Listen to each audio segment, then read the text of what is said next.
días. Mucho mejor, muchas gracias. Ya me estaba preocupando. Cualquier cosa, si no han desayunado, hacemos una gestión a ver si les ofrecemos aquí desayuno, ¿sí? Para que estén animados. Y bueno, es una alegría estar de nuevo aquí con ustedes, mis hermanos.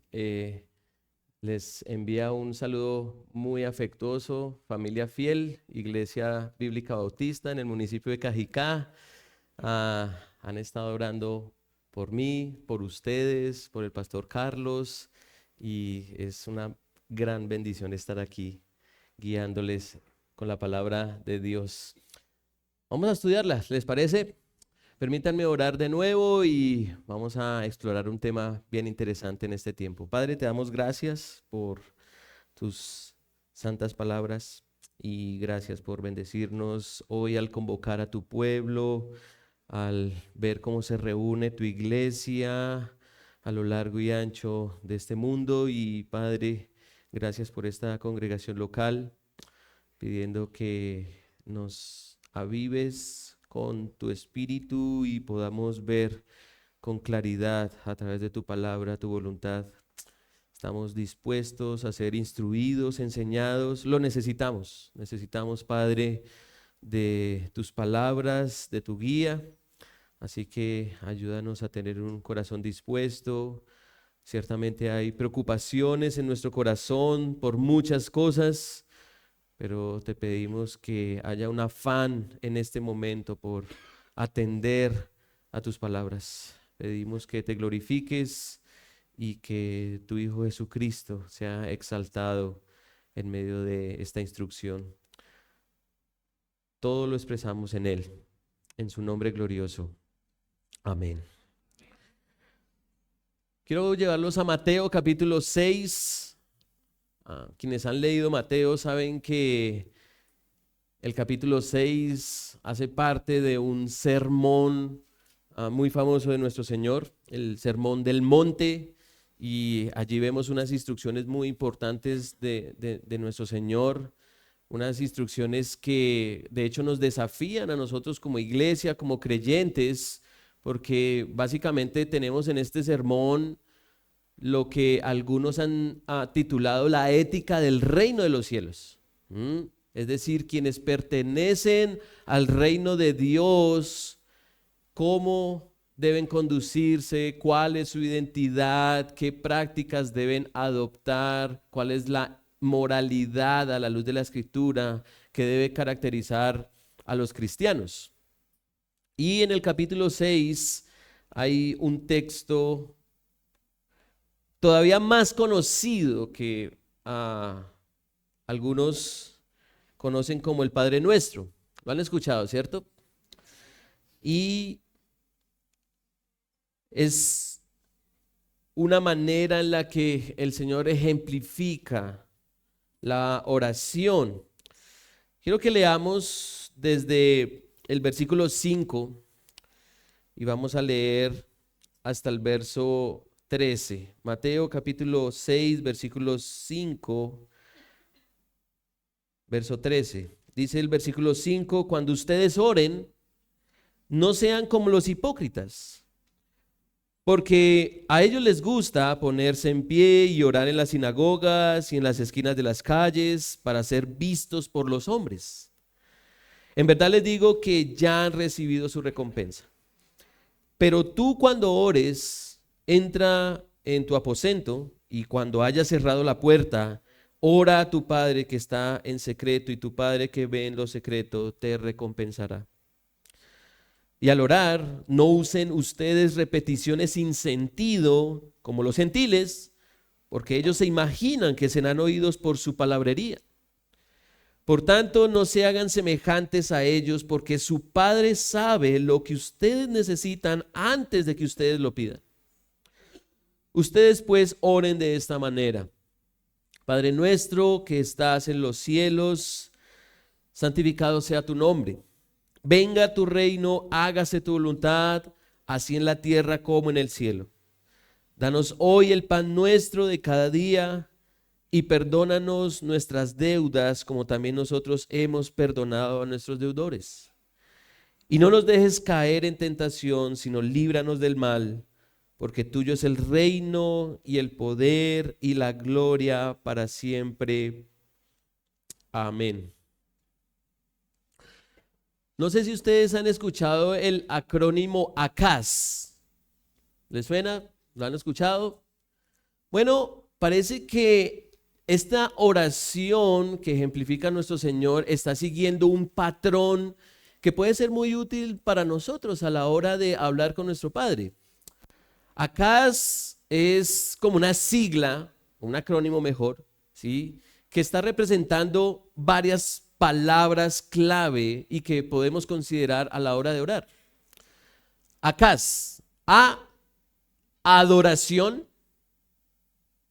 C, confesión; A, agradecimiento; y S, súplica. Es una fórmula interesante. Adoración, confesión, agradecimiento y súplica. Bien, entonces son algunos elementos muy útiles a la hora de nosotros comunicarnos con el Padre Celestial, con nuestro Señor. Bien, ¿qué tenemos en la adoración? ¿Qué hacemos nosotros cuando adoramos a Dios en oración? Bueno, de alguna manera estamos reconociendo quién es Dios. De hecho, el Señor introduce ese Padre Nuestro diciendo: Padre nuestro que estás en los cielos, santificado sea tu nombre. De alguna manera está mostrando que Dios es sobre todas las cosas, merece un respeto, una solemnidad, ¿sí? Es un Dios que está sobre todas las cosas. Y tenemos bastante material en la Biblia para adorar a nuestro Dios, ¿cierto? Para ver quién es el Dios verdadero, el Dios a quien rendimos culto, obediencia. Hay muchísimo en la palabra de Dios para poder adorar. De hecho, quiero hacerles una pregunta. ¿Algunos de ustedes han hecho el ejercicio de orar solo expresando adoración? Nos cuesta, ¿cierto? De hecho, nuestra tendencia en las oraciones es como a pedir, ¿cierto? Señor, te pedimos esto, concédenos esto en tu voluntad. Como que nuestra tendencia es a pedir. Pero no sé si hemos hecho el ejercicio de hablar con el Padre solamente adorando. Solo adorar. Y sean los minutos o las horas que sean, solo adorar. Solo reconocer quién es Dios y qué hace Él. Sería un desafío interesante. De hecho, si necesitamos recurso y material solo para adorar a Dios, podríamos comenzar con los salmos. De hecho, hay muchos salmos ricos en solo adoración, ¿sí? En donde no vemos que el salmista pida absolutamente nada, sino que adora, ¿sí? Reconoce quién es Dios. Y de hecho, hermanos, si nosotros adoramos adecuadamente a nuestro Padre Celestial, pues nuestra súplica y nuestras peticiones van a tener sentido. A veces pedimos muchas cosas sin reconocer quién es Dios como ser. Pero la adoración es algo muy, muy importante. Bien, entonces los invito a que hagamos eso en oración. Cuando adoremos, describamos sus atributos, su gloria y su relación con nosotros. Bien. Pero el acrónimo es adoración, confesión, agradecimiento y súplica. Hoy quiero detenerme en algo y espero poderlos ver en alguna próxima ocasión que me vuelvan a invitar, ¿sí? No sé cuándo vuelva por acá, quizá en algunos meses o en algunos años, ¿sí? Espero que estén esperándome, ¿sí? Porque anhelo estar con ustedes de nuevo, hermanos. Pero hoy quiero hacer énfasis en algo muy importante: la confesión. La confesión. ¿Alguien me puede decir qué es confesión?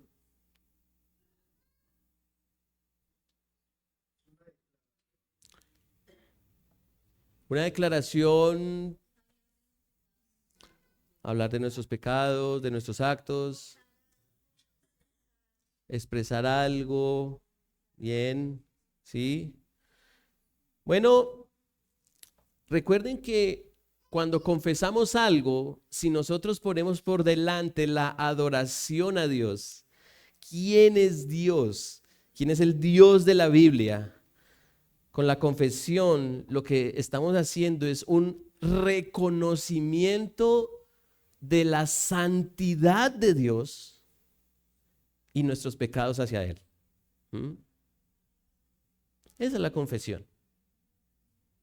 Reconocemos que Dios es santo. De hecho, es interesante que de muchos de los atributos de nuestro Dios, uno que es reiterativo en las Escrituras es su santidad. De hecho, en Isaías, los ángeles que están delante de Él, que de hecho ni siquiera pueden ver a Dios porque sus alas deben cubrir sus rostros, esos ángeles delante de Dios declaran: tú eres santo, santo, santo.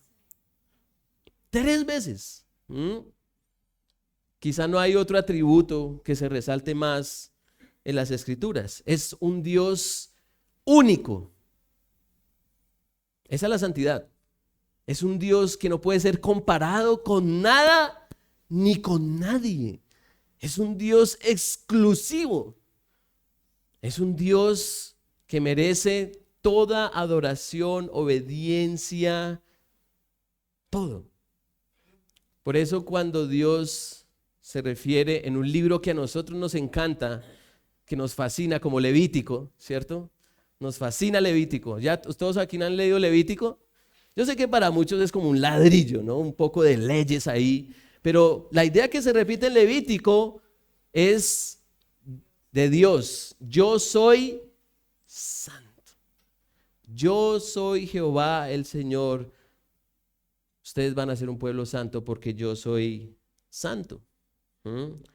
Entonces la confesión es el reconocimiento de la santidad de Dios y nuestros pecados hacia Él. Cuando nosotros pecamos, hermanos, así como lo hicimos esta semana, lamentablemente, porque todavía estamos en este cuerpo de muerte, de alguna manera vulneramos, atentamos contra la santidad de Dios.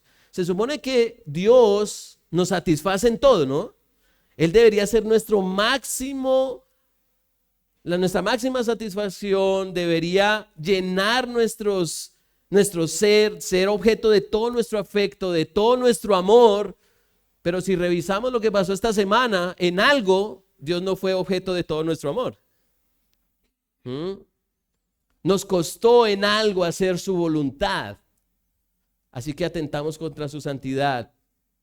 Y como claramente dice la Biblia, somos pecadores. Bien. Entonces, pregunta: ¿con qué frecuencia deberíamos confesarnos? ¿Con qué frecuencia debería haber confesión de pecados en oración?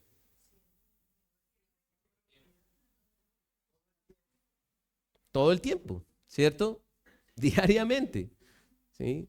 Por ahí decía un sabio puritano por allá en el siglo XVII, dice: el más santo peca mínimo 7 veces al día. Imagínense. El más santo, 7 veces. Así que la confesión se hace necesaria, urgente, frecuente, ¿cierto? Pues pecamos contra el Señor y somos llamados al arrepentimiento. Diariamente atentamos contra la ley de Dios. ¿Y cómo pecamos contra Dios? Bueno, haciendo cosas que no debemos hacer y dejando de hacer cosas que deberíamos hacer. ¿Sí? De hecho, cada vez que nos exponemos al espejo de las Escrituras, somos hallados pecadores. Hallamos pecadores. ¿Sí? Así que diariamente en nuestras oraciones debe incluir actos genuinos de confesión. De hecho, cuídense, hermanos, de expresar cosas como estas cuando estén en comunicación con el Señor, de: Señor, perdóname si es que te he ofendido. ¿Sí? De hecho, a veces lo hacemos entre nosotros como hermanos, ¿sí? Caro, perdóname si te llegué a ofender. ¿Mm? Ahí hay algo que como que no cuadra, ¿sí? Porque esa confesión queda sujeta al sentir de la otra persona y no a la realidad de lo que hice. ¿Mm? Por eso, mientras más nos sumerjamos en las Escrituras, vamos a ir a nuestro Dios con toda sinceridad, siendo completamente genuinos, transparentes y decir, Señor, hice esto, pensé aquello, me abstuve de hacer tu voluntad en esto. ¿Mm? Así que nuestras oraciones deben incluir actos genuinos de confesión. Bien. Ahora, quiero hacer un contraste con la perspectiva católico-romana. ¿Cuáles son los sacramentos u ordenanzas en el catolicismo romano? ¿Cuántos son? 7, ¿sí? Aquí los que fueron católicos romanos devotos. ¿Cuántos sacramentos eran? 7, ¿seguros? ¿Cuáles son? Bautismo, primera comunión, matrimonio, confirmación. ¿Qué más? Bueno, gloria a Dios que ya se les fue olvidando. Que realmente en la escritura vemos directamente, vemos solo 2 ordenanzas, el bautismo y la Santa Cena, lo que es la comunión. Pero hay algo muy interesante y es que en la teología católico-romana uno de los sacramentos es la penitencia. ¿La recuerdan? La penitencia. ¿Y qué es la penitencia? Bueno, es el arrepentimiento y la confesión de pecados. ¿Y qué elementos conforman esa penitencia?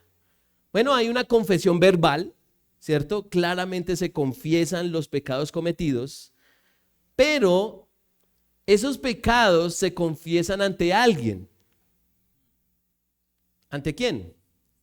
Ante el sacerdote, el párroco, ¿cierto? ¿Por qué?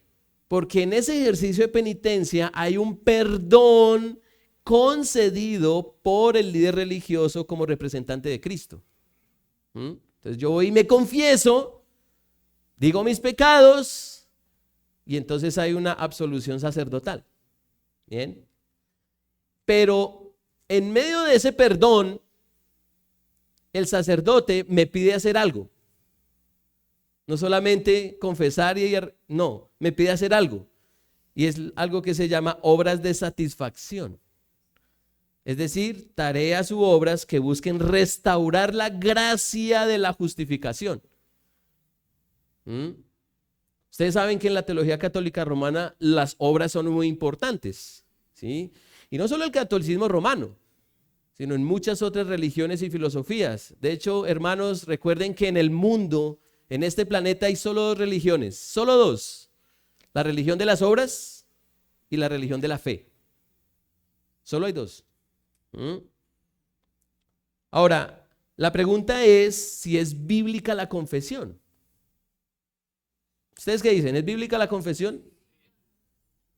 ¿Seguros? Bueno, es bíblica. Quizá no como se hace en el catolicismo romano, pero es claro en las escrituras que debe haber confesión. Alguien que me ayude a leer o que nos ayude a leer Primera de Juan, capítulo 1, versículo 9.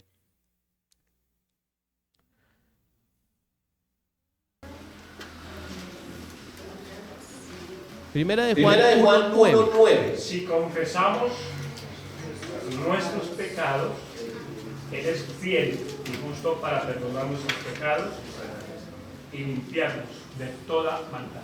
Está bastante claro, ¿cierto?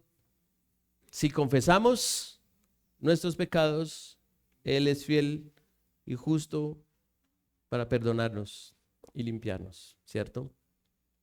Es bíblica la confesión. Ahora, un elemento clave de la confesión es el arrepentimiento.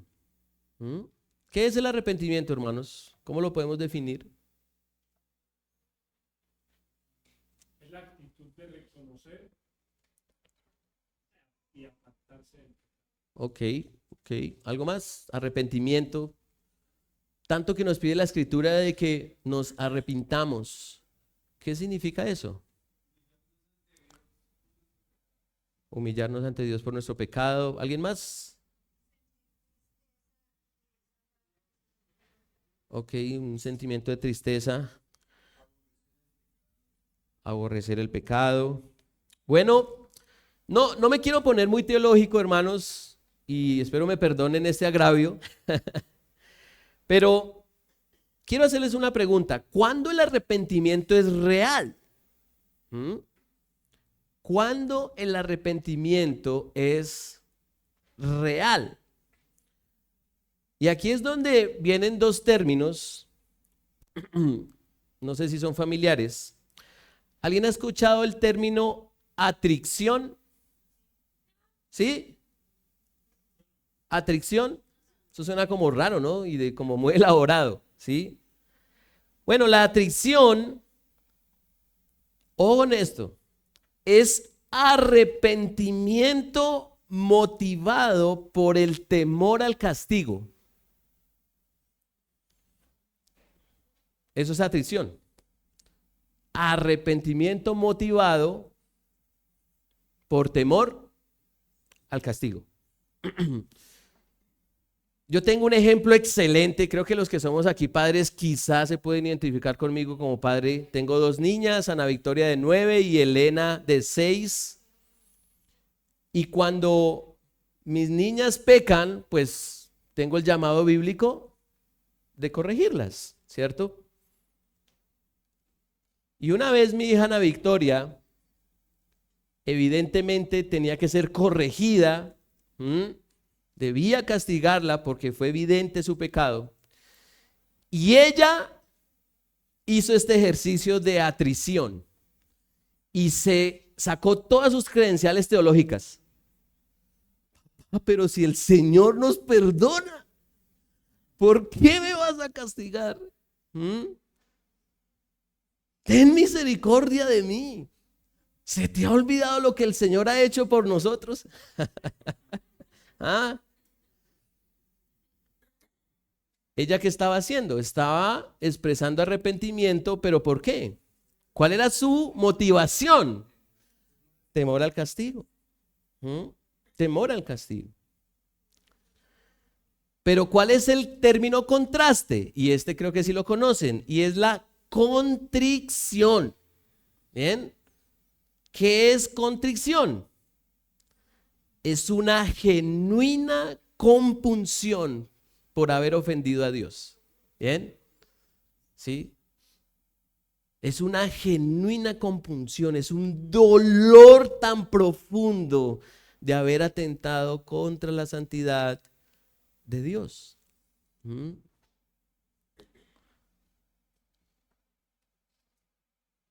Y la pregunta es, ¿por qué cuesta hoy ver la verdadera contrición?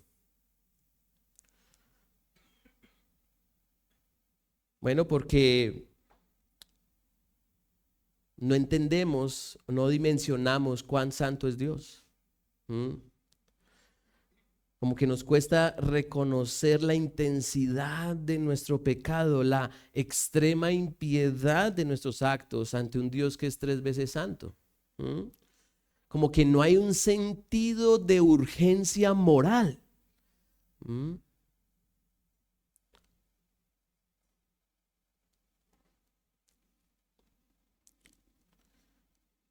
Quiero que escuchen esto. Oh Dios mío, me pesa de todo corazón haberte ofendido. Detesto todos mis pecados por causa de tu justo castigo, pero mucho más por haberte ofendido a ti. Oh Dios mío, que eres tan bueno y merecedor de todo mi amor. Propongo firmemente, con la ayuda de tu gracia, no pecar más y evitar las ocasiones próximas de pecado.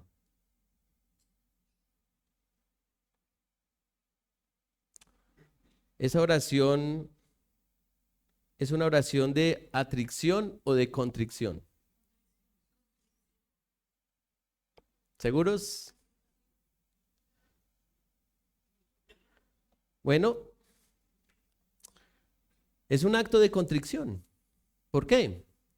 Bueno, porque hay una expresión de piadosa tristeza por haber ofendido a Dios. ¿Mm? Es un reconocimiento que calla todos los intentos de autojustificación. ¿Mm? No, puede que no lo expresemos, pero muy adentro de nosotros podemos estar autojustificándonos. ¿Mm? Ay, Señor, es que si ese hermanito no fuera así, yo no pecaría contra ti. Es que si mi jefe no fuera tan difícil, yo no reaccionaría de esa manera. ¿Mm? Pero un acto de contrición calla todos los intentos de autojustificación. ¿Mm? Y resuelve no volver a cometer pecado. ¿Mm? Hay un reconocimiento de la misericordia y el auxilio divino. Eso es muy, muy importante. Así que los voy a llevar a un salmo que es quizá uno de los salmos más memorables de contrición. ¿Saben cuál es ese salmo? Muy bien, vamos al Salmo 51.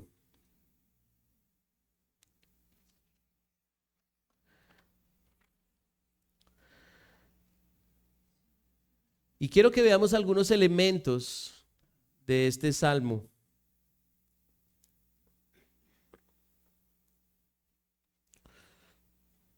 ¿Estamos todos allí?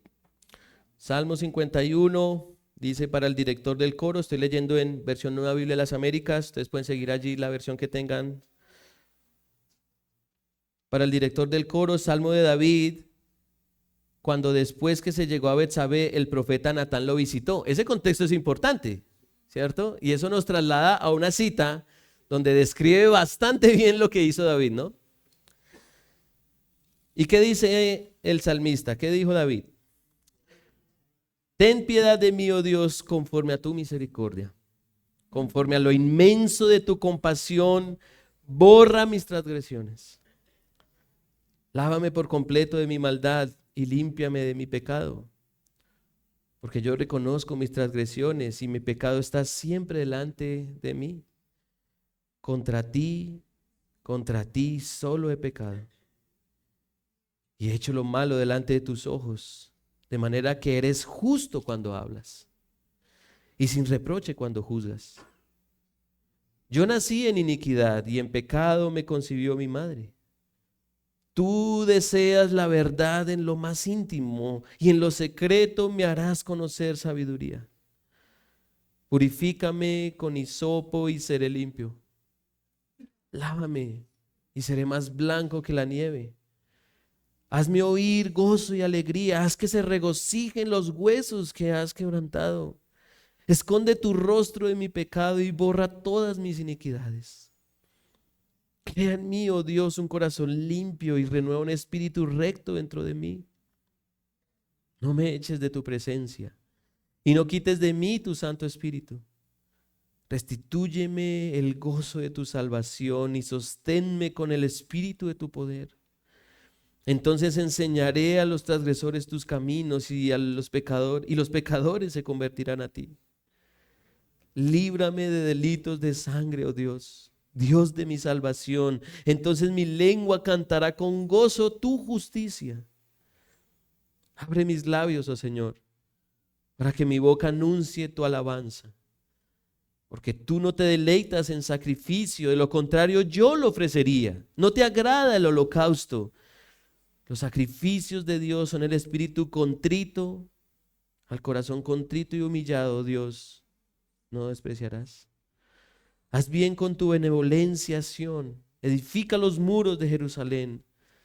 Entonces te agradarán los sacrificios de justicia, el holocausto y el sacrificio perfecto. Entonces se ofrecerán novillos sobre tu altar. Tremendo, ¿no? ¿Qué elementos pudieron identificar allí en esta oración? ¿Qué pudieron ver?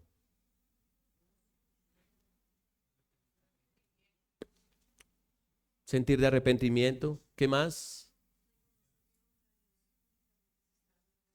Reconoció que estaba, ¿cierto?, yendo contra el Señor, ofendiendo al Señor. ¿Qué más?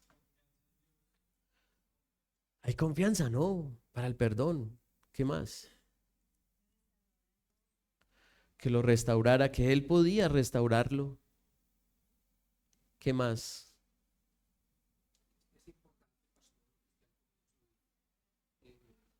El papel de Natán, y que en este caso sería el Espíritu Santo que nos convence de pecado y nos hace justicia. Muy bien. Para poder confesar nuestro pecado. Excelente, esa revelación, ¿no?, a lo que fue expuesto David, ¿no?, de por qué pecó contra el Señor y por qué, cómo lo hizo, cuál fue la motivación. Bien. Bueno, me quedan unos minutos. Espero que en este minutos pueda darles estas 125 razones. No, mentiras, no. Para nada. Hay algunos elementos aquí en este salmo que son interesantes. Primero, David no se acercó a Dios con excusas. ¿Sí? No hay ninguna excusa allí. No hay ninguna pretensión más allá de confesar. Confesar. David no intentó minimizar la gravedad de su pecado. Ahí es donde nosotros en nuestro arrepentimiento y nuestra confesión debemos ser muy lúcidos, estar muy atentos, porque podemos minimizar nuestro pecado. De hecho, humanamente lo hacemos, como que, wow, asesinar a alguien, quitarle la vida a alguien, wow, eso es grave, eso es serio. Pero quizá ofenderlo en mi mente no parece tanto, o pensar mal de él o de ella. Pero en la ética del reino, eso es muy grave, ¿cierto? Y está ahí en el Sermón del Monte. Porque fue dicho a los antiguos, no matarás. Pero tú le dices necio a tu hermano. De hecho, las palabras del Señor son muy intensas, ¿no? Eres reo de muerte. ¿Cuántas veces nosotros no hemos ofendido a alguien? Sin siquiera expresárselo, en nuestra mente. Y Dios conoce perfectamente nuestros pensamientos y nuestro corazón. Así que David no intentó minimizar la gravedad de su pecado. David creía que Dios estaba absolutamente justificado si le daban nada más que un castigo absoluto. Wow, eso es increíble, ¿sí? David sabía que el Señor lo podía perdonar, que lo podía restaurar, pero David es tan consciente de su pecado que le expresa a Dios: Dios, si hay necesidad de que me castigues, hazlo. Porque lo merezco. Lo merezco. David mostró un corazón contrito y quebrantado, imploró la restauración de Dios. David comprendía la necesidad de dependencia de la misericordia de Dios. David entendía que era un pecador que no podía pagar su deuda. Es una declaración de bancarrota. No como la penitencia del catolicismo romano, no. Padre o sacerdote, ¿qué puedo hacer para remediar este daño? ¿Qué puedo hacer? En este salmo no hay nada que hacer. Depende David de la absoluta, plena y total misericordia de Dios. David vio como una opción el arrepentimiento para el perdón. David no veía en ningún sacrificio moral el alcance del perdón. Y David ve en Dios el cumplimiento de su promesa de perdón. Y obviamente para nosotros como cristianos eso es mucho más real, mucho más esperanzador, porque a diferencia de David, que esperaba la promesa del Mesías venidero, a nosotros ya vino y se dio a conocer. Y por eso lo que leíamos en Primera de Juan, ¿no? Tenemos un perfecto mediador, un perfecto sustituto, por quien tenemos perdón, nuestro Señor Jesucristo. ¿Mm? Termino con esto, hermanos, y es una consideración importante acerca de la confesión. Pregunta, los voy a poner a pensar, y así voy a cerrar la escuela. ¿Está obligado Dios a ser misericordioso?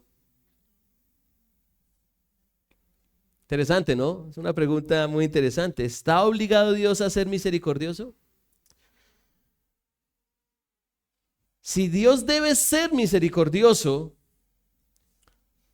entonces su misericordia ya no es libre o voluntaria. Se ha vuelto obligatoria.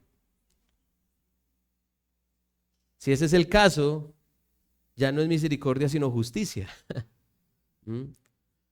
Así que, hermanos, no podemos dar por sentado la misericordia, el perdón y la gracia de Dios. No podemos darlas por sentado, porque estamos ante el Dios tres veces santo. Pero gracias sean dadas a Dios que en el puro afecto de su voluntad a través de Jesucristo nos perdona. Hermanos, oremos. Padre Celestial,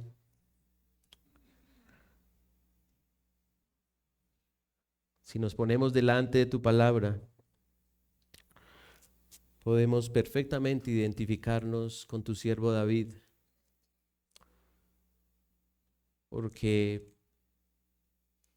en nuestros pensamientos, con nuestras actitudes, con nuestras palabras, con acciones, te hemos ofendido. Padre, danos un corazón tan sensible para que todos los días tengamos esa disposición delante del trono de la gracia, de tener ese corazón contrito y humillado. Padre, no hay día en que no te hayamos ofendido.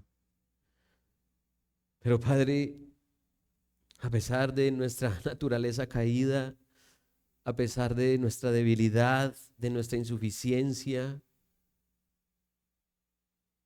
siempre veremos con esperanza y podemos esperar en ti que nos puedes perdonar, pero solo, únicamente por lo que Cristo ha hecho. Padre, gracias por tu Hijo. Gracias porque es por Cristo que tenemos acceso a ese trono de la gracia y obtener ayuda oportuna. Padre, somos tan débiles. Perdónanos porque en muchas ocasiones tenemos tan en poco tu santidad y gloria. Cuando tú nos llamas a que te glorifiquemos en todo, sea que comamos o bebamos o que hagamos cualquier cosa, para ti es la gloria. Y en eso hemos fracasado. Pero tu Hijo no. Él ha vencido, ha cumplido tu ley, ha vencido la muerte y ha traído esperanza de perdón y reconciliación para nosotros que somos tan solo polvo. Padre, cultiva en nosotros el hábito de confesar, de tener conversaciones profundas, intencionales, genuinas contigo. Y que tú nos ayudes a ejercitar el arrepentimiento, a abandonar el pecado. Luchamos, Padre. Tú, antes de que te hablemos, antes de que nuestras bocas lo expresen, tú ya conoces todo lo que hay. Conoces nuestro corazón más que nosotros mismos. No te podemos engañar. Ayúdanos. Ayúdanos a practicar la confesión y recordar que eres un Dios clemente y piadoso, lento para la ira, grande en misericordia. Padre, a ti sea toda la gloria y gracias por esta reflexión. Gracias, Padre. Alabamos tu nombre y expresamos todo esto por los méritos, la gloria de aquel que es sobre todo ser, de aquel que tiene nombre sobre todo nombre, Jesucristo, nuestro Señor y Salvador. Amén.